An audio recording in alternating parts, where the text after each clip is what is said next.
Thanks for joining us. I'm Paula Ebben with a WBZ News update. Top stories this Tuesday.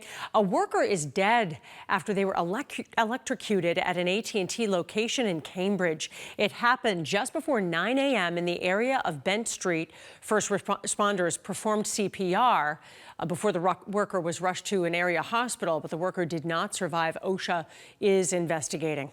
Amtrak riders traveling between Boston and Washington will see some improvements soon. The Northeast Corridor is receiving more than $16 billion from the Biden administration. The money will replace aging tunnels, bridges, and tracks between D.C. and Boston and unlock major bottlenecks. The Federal Railroad Administration says the funding couldn't come at a better time. Ridership is growing fast, exceeding pre-pandemic levels. Let's get a check of the forecast with meteorologist Jason Mikell. Here we go, Paula, with the system set up across New England and mainly the northern tier of the country. We had the warm front that moved through late last night, so we saw our temperatures slowly creep up in the overnight hours, and we landed roughly around the 60-degree mark waking up this morning around sunrise. We're still dealing with that sort of break between that warm front as well as the cold front. Very cold, dry air is behind the cold front that moves through overnight tonight. That is going to be the tail between two seasons, at least expected for us over the next 24 hours or so.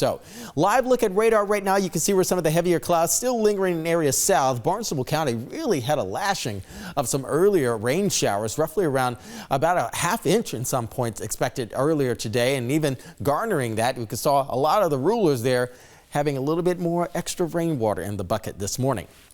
So as far as the Boston Metro right now, 495 moving eastbound. Boston is still kind of shrouded in a little bit of cloud cover, but don't you worry. We'll get more and better performing peaks of sunshine as we head deeper into the afternoon. About 61 degrees right now. Feels like temperatures also at about 61 degrees. Notice the dew point temperatures. Once we get into the 60s territory, that's when we can feel the moisture in the atmosphere. But high pressure is moving back in right now. You can see there 10-mile visibility. We are doing really, really well, folks. Gusts approaching 25 miles per hour across the region today, and the hour-by-hour forecast will reflect that. Will take us through the maybe 10 p.m. hour until we start to turn the dial down a little bit and the mercury continue dropping. Around 60 here in the city, upper 50s. You can see down to the south. Southwest wind again performing and prevailing throughout the afternoon. Now notice what happens here. Once we get to about 3 p.m., mainly sunny skies. A few high clouds, high cirrus clouds can be expected along the Mass Pike and moving east. We still have the band of clouds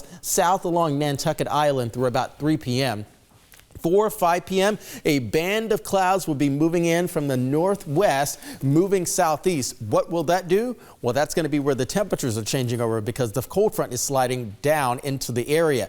By bedtime, though, we'll already begin to see some 40s popping up in the Merrimack Valley. Into the overnight we go as we wake up tomorrow morning, 6:30 near sunrise, already near the freezing mark. From Keene south to Fitchburg to Worcester, headed eastbound over to the city, upper 30s, 34 degrees in Lawrence, upper 30s for Taunton. So again, it's going to be a major difference in terms of tomorrow's wake up as opposed to this morning's wake up. Dry though, mainly sunny skies throughout the afternoon for us on Wednesday. Into Wednesday evening, we start to see a bit of a changeover come in, and this will likely be a big changeover for us.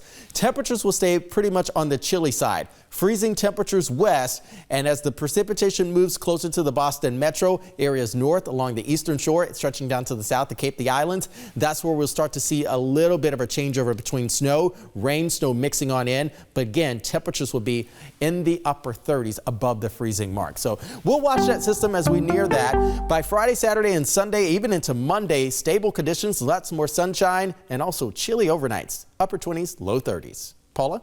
Thanks, Jason. I'm Paula Ebben. This has been a WBZ News Update.